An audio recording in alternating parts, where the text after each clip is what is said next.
Buonasera a tutti, sono Samuel Pura. Buonasera, io sono Luca Fezzigna e lavoriamo dalla Pura Immobiliare. Benvenuti a questo video della vitamina, l'abbiamo battezzato la vitamina. Ormai è così. Sì, ovvero così. È la dose a questo punto settimanale. Sì, delle piccole informazioni che condividiamo con voi. Per chiarire, far chiarezza in questo mondo di confusione. Più c'è informazione, più c'è internet, non riesco a parlare. Tranquillo. Più c'è... No, non sono nervoso, non riesco a collegare i neuroni che ho nel cervello. È che abbiamo qualcuno che ci guarda da lì, voi non lo vedete, ma noi sì, ci mette pressione. No, ma che siamo pressione. più bravi di così. È bellissimo. Volevo dire due cose in una volta, che internet porta tante informazioni, che c'è tutto, persone possono cercare tutto quanto, trovano tutto quanto, ma poi dopo però ci si perde e c'è tanta confusione. Diciamo che abbiamo a disposizione così tante informazioni, ma così tanto metodo per poterle canalizzare e utilizzare in maniera efficace, che si crea paradossalmente disinformazione. Esatto, dunque questo nostro è un tentativo di portare un po' più di chiarezza. Esatto. Oggi di cosa parliamo? Facciamo splendere il sole. Oggi abbiamo qua un bel foglio per anche noi ricordarci. Parliamo di come potete fare contenti il vostro immobiliarista, ovvero quando approcciate uno che fa immobiliare, un'agenzia immobiliare, se volete sorprenderli in positivo, potete prepararvi con una documentazione assai piena, assai lunga. Esatto, no? Noi abbiamo appunto il foglio perché la lista è corposa. Sì, no, non è che adesso andiamo a elencare tutti questi punti qua. Però sì, ci sono alcuni documenti che, ecco, prepararli prima sicuramente fa risparmiare del tempo a noi e a voi soprattutto. Sì, sono documenti che prima o poi bisogna comunque, se si vuole vendere, bisogna racimolare. Bisogna averli perché sono informazioni importanti. No, dunque contattate il vostro immobiliarista, fate un appuntamento, parlate della casa, del prezzo, su e giù, e se volete farlo sorridere portate un bel plico, un classatore e dipende se è una casa, un appartamento, possono variare i documenti che sono necessari. Magari iniziamo con l'appartamento. Sì, che è quello un po' più comune, diciamo. Sì. E con qualche dettaglio che appunto differisce con le case, quindi possiamo partire con qual è il documento più importante? Beh, sicuramente le assemblee condominiali. Per un appartamento, le spese condominiali, le assemblee, così che si abbia un prospetto, diciamo, completo di quello che è stato diciamo la storia del condominio e dell'appartamento. Sì, principalmente, sì, generalmente diciamo dai 3 ai 4 anni di protocolli di queste assemblee generali, così che si può andare proprio a leggere cosa è successo, di cosa si sta parlando in questo condominio. Si vedono i litigi, si vedono le cose positive, i lavori fatti, le previsioni, cosa si vuole fare, chi discute, chi dice cosa, e le votazioni, no? Molto importante, ed è uno dei documenti più importanti in effetti. Poi anche potete prepararlo, ogni tanto lo trovi separato, ma lo trovi spesso separato, è il conteggio. I conguagli, no, delle spese condominiali. Magari nel protocollo dell'assemblea vedi le previsioni per l'anno seguente, la votazione, l'approvazione del budget. No? Se ci sono stati grandi lavori c'è un aumento per l'anno successivo. Oppure... Esatto, trovi anche il fondo di rinnovo, insomma. No? Dunque gli date questi fogli, questi plicco di documenti fatto dall'amministrazione, e il vostro immobiliarista avrà già un sorriso. Un altro documento che potete portare, che sarà assolutamente importante, che poi probabilmente l'immobiliarista lo chiederà comunque a qualche suo contatto, è l'estratto dell'ufficio registri, che dimostra che effettivamente siete proprietari di questo immobile. Esatto. Che sia un appartamento o una casa, si vede chi è proprietario, si vedono le servitù, gli oneri, eventualmente, che ne so, ci sono tante annotazioni, menzioni. È comunque molto necessario. È, diciamo, la carta d'identità dell'appartamento, esatto, o della casa. Esatto. Quindi è estremamente necessario, sì. Sì, quello lo si trova all'ufficio del registro fondiario della vostra regione. E se non lo avrete, poi il vostro immobiliarista dovrebbe poterselo procurare in qualche modo, in un modo o nell'altro, almeno avere le informazioni. Sì. Poi dovesse essere un appartamento, una cosa che serve sempre è il regolamento insieme alla ripartizione degli spazi comuni, o magari già che ce l'avete la PPP, proprio la fondazione, no? Quando è stato creato la PPP, che dentro abbiamo poi, no, tutte le regole che bisogna seguire all'interno del condominio, di questa proprietà.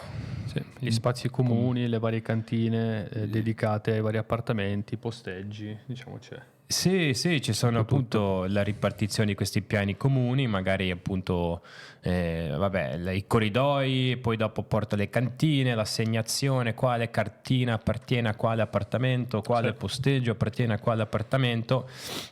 Facilitate molto la vita al vostro immobiliarista. Anche questa è la top 3 dei documenti più... Sì, capita spesso che non si trovano questi documenti, bisogna fare una ricerca, magari il palazzo è stato costruito negli anni, che ne so, 60, 70 e non si trovano, bisogna andare all'ufficio registri, fare una richiesta, trovare documenti giustificativi di chissà quale anno, quale numero. Esatto, ecco un'altra cosa che vedi nell'estratto dell'ufficio registri è proprio che ci sono questi documenti giustificativi, no? C'è scritto DG con il numero riguardo l'amministrazione, l'uso della PPP o del regolamento. Dunque se non ce l'avete da qualche parte perché l'avevate quando avete acquistato o magari ve l'ha dato l'amministrazione, potete trovarlo all'ufficio registri. Un'altra buona cosa da preparare, magari no, è importantissimo poi una lista dei lavori che sono stati fatti, che sia un appartamento o una casa, magari potete avere 2 liste, no? Cosa sono le spese annuali circa, no? Negli ultimi 3 anni più o meno, cosa sono stati i lavori, la manutenzione che avete fatto, che avete ogni anno, tipo un abbonamento per fare il controllo del bruciatore, o in un condominio cosa può essere, quello ci sarà poi nel diciamo che nel condominio c'è il avrai, conteggio delle amministrazioni, però si possono fare dei lavori all'interno dell'appartamento personali. Dei lavori di ristrutturazione, di miglioria. Quella è la seconda lista, in effetti, dei lavori che sono stati fatti negli ultimi 10-15 anni, no? Se avete cambiato la cucina, avete cambiato il pavimento, i bagni, chi l'ha fatto, quanto avete speso, un elenco delle vostre fatture. Ogni tanto troviamo quel cliente che arriva con un sacco di classatori, con dentro tutte le informazioni meticolosamente precisi ed è bellissimo da vedere. E se no è anche quello un lavoro di ricostruire quello che è stato fatto, e lo si fa, bisogna farlo alla fine, no? Magari bisogna anche tirare a indovinare. Certe volte sì, è proprio così, con i vecchi rustici o che ne so, no? Che non è mai stato trattenuto niente delle ricevute di altro. A me è capitato un rustico che quando sono andato a chiedere l'estratto dell'ufficio dei registri erano credo 6 proprietari, tipo un quarto, un sesto a testa di varie famiglie, una cosa davvero complicata. E quello c'ha quel documento, e quello c'ha quell'altro documento, e quello c'ha quello, si informa, e ritrova, e richiede. È un casino, un caos magari è un po' il nostro ruolo anche poi dopo portare ordine. No? Sì, questo certo. è un po' un tentativo di dire ok, se già state pensando di fare queste cose potete già un po' anche voi organizzarvi, altrimenti poi dopo lo si fa insieme all'immobiliarista, dovete poi trovare tutti questi documenti e comunque verranno richiesti sicuramente. Un altro molto importante, che è già capitato di arrivare proprio magari la settimana dove ti deve firmare il rogito, che il notaio dice ma il Rasi? Il famoso Rasi. Shish kebab, mi sono dimenticato del Rasi. Cos'è il Rasi? Allora, il Rasi sarebbe l'ispezione approfondita dell'impianto elettrico e di solito ha una validità di 20 anni. Però quando si è a ridosso di una vendita, questa validità si riduce a 5 anni. Quindi se non si è fatta entro i 5 anni prima che si vuole vendere o acquistare appunto una casa, bisogna farlo. Non è molto complicato, ci sono appunto dei professionisti che lo fanno l'ispezione in pochissimo tempo. Poi se c'è da fare appunto un intervento, comunque sia, abbiamo avuto parecchie esperienze che in una settimana Se non ci sono gravi problemi si fa. È proprio quello, no? Perché se l'appartamento è stato tenuto in ordine, mantenuto, tutto a posto, arriva l'elettricista professionista che deve fare il controllo, bam, tutto a posto, 2 o 3 giorni, timbro, rasi, a posto. Invece se ci sono dei lavori da fare, perché non può mettere il timbro finché non vengono corretti i difetti. Sì. E dunque quello può far tardare, ma è già capitato che abbiamo dovuto stressarci di brutto per fare questo rasi, e poi dopo abbiamo trovato persone molto disponibili.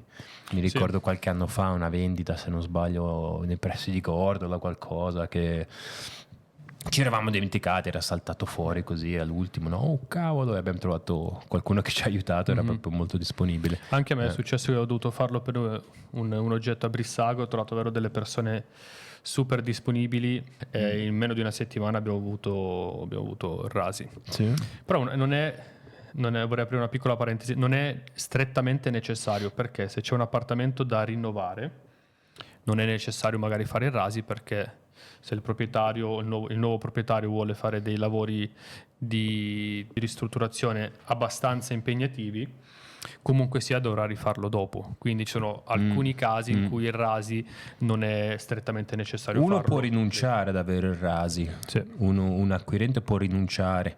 È chiaro che dipende dall'oggetto, no? Non sai chi arriverà, e è buono essere informati. Sì, ce l'ho, però vecchio di 8 anni. Ok, dopo vediamo cosa fare, no? Sì. Però di tenerne mente, no? Dopo Sì. quando arriva qualcuno che magari riserva, si sa cosa vuol fare, cosa non vuol fare, in quel mese si ha magari dalla riservazione al rogito, si ha tempo di fare il rasi, se c'è bisogno o meno. È proprio, diciamo, la parte importante della riservazione, che magari potremmo approfondire in un'altra pillola. Sicuramente, È proprio avere quel vitamina, tempo, scusate, censuratemi. È proprio avere quello spazio di tempo per poter pensare anche a fare il rasi. Sì. Altri documenti importanti: carta di identità, carta AVS, indirizzo, Cartelle ipotecarie, potrebbe essere. anche cartelle ipotecarie, se sono al portatore, quello è anche una cosa che può uscire all'ultimo secondo. C'è scritto, però non sempre lo vediamo. L'estratto magari ogni tanto è come si dice, cancellato, c'è magari il nero che copre che non si vedono quelle informazioni. Vogliamo spiegare brevemente cosa sono le cartelle ipotecarie? In un altro video. In un altro video Penso. scoprirete. Sì, no, è interessante perché appunto ci sono tanti punti che sarebbe bello approfondire anche per il nostro pubblico, affinché si capisca anche bene cosa si va a cercare, perché molte persone non sanno che cosa sono le cartelle ipotecarie o magari che cosa sia il rasi. Sì. Quindi è giusto anche Sì, abbiamo molto contenuto che potremmo fare tanti di questi video, in effetti. Adesso è buono poi se incontrerete l'immobiliarista, dite: guarda, sappiamo che c'è questa lacuna, non lo sappiamo, c'è questo, c'è quell'altro, però almeno avere un'idea è buono. Sì. Quindi facciamo un piccolo recap sui 5 documenti, diciamo, più fondamentali, perché se non ho fatto male i conti ne abbiamo citati 5. Quindi... Allora sì, magari teniamo principalmente per appartamenti e case, non tanto oggetti commerciali, facciamo più appunto per l'appartamento, un condominio, le cose più importanti, uno come la casa, l'estratto dell'ufficio registri. Poi soprattutto per i condomini sono i protocolli delle assemblee condominiali, il regolamento della PPP, regolamento d'uso, ripartizione degli spazi comuni, il conguaglio, il conteggio degli ultimi anni, e poi una bella lista dei lavori che sono stati fatti sia nell'appartamento che nel condominio. Magari sono stati rifatti i balconi o il tetto o che ne so il bruciatore, no? Hanno installato i pannelli solari, comunque fa tutto, cose che ultimamente tanti stanno facendo per far fronte all'aumento del costo energetico, insomma. E invece per la casa, appunto, l'estratto dell'ufficio registri sicuramente importanti, i lavori che sono stati eseguiti sicuramente importanti. Se avete una cosa che abbiamo dimenticato, Luca, molto importante, che spesso manca anche, è una planimetria. Le planimetrie, un rilievo. Sì, se le avete, per favore dateci I piani dell'appartamento, i piani della casa. Se non bisogna sempre fare per forza un rilievo, ma avere un disegno o qualcosa. Sì. Molto importante, tutti lo chiedono, un acquirente oggi è abituato, fatelo con un'applicazione, chiamate un architetto, fatelo fare in qualche modo, in un modo o nell'altro. Spesso viene anche richiesto dalle banche. Penso che abbiamo coperto tanti punti, ce ne sono ancora molti altri e tanti spunti per prossime vitamine. Esatto. Perché appunto ci ha reso conto proprio mentre leggevamo questa lista che effettivamente ci sono tante cose che possiamo ancora affrontare per questo ambito. Sì, poi più ci penso più mi vengono cose, ma il video poi durerebbe troppo, dunque possiamo anche tagliarla qua. Sì. Vi ringraziamo che ci avete ascoltato, guardato, grazie che vi iscrivete, mettete un like di cuore e ci vediamo in giro. Se avete altre domande chiamateci, noi ci siamo presenti, siamo qua per voi. Esatto. Alla prossima. Ciao.